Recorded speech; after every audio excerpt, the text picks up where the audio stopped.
Alright guys,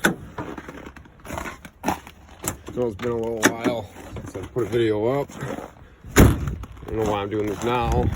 It's dark out, negative 20 degrees, super cold, but I figured I'd give some people some answers because I couldn't find nothing on YouTube and I built my own stuff. So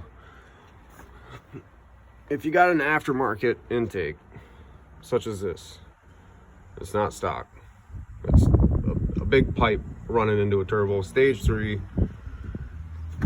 There's an engine harness right there. Aside from that is injector or cylinder number 2 plug. It's kind of hard to see, but you can see it right here. Now if you look carefully, this is pinched, and I've fixed it a little bit. I'm going to mount it up a little differently.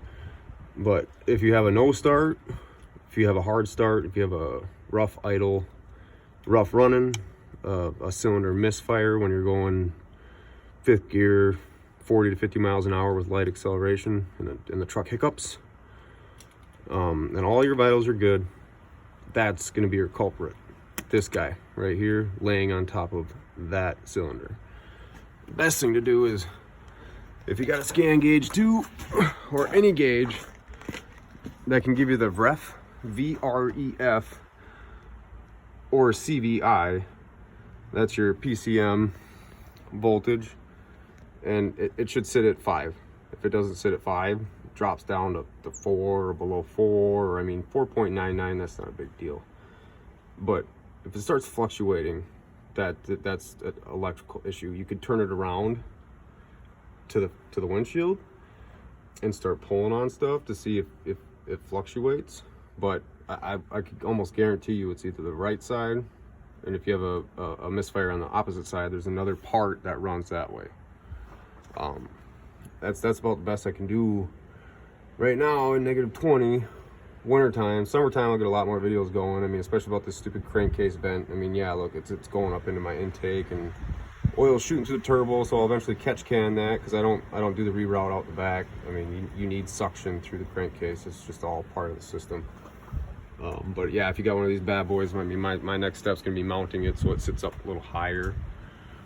That way it's not gonna rub. I mean, you can clearly look when you pull that intake off on the bottom of it, there's black rubber. It's been rubbing for quite a while, and I had that issue, and I don't believe in throwing money into a truck with H-pops and blow pumps and all kinds of other stuff, because you know, it's quite the build here as is.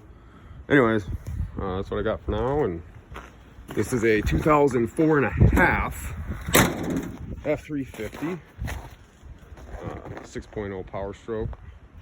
The front bumper, there's a move. Got it, welded it, customized it, got my own little zigzags, little 33s on it. Nothing fancy, you know, got a paint job slapped on it. It's a long box. Exhaust is an 8-inch tip. I got the 5-inch runner. What else? I got 4-inch from the turbo down. And yeah, all in all, I'll be posting more and more as we get warmer here.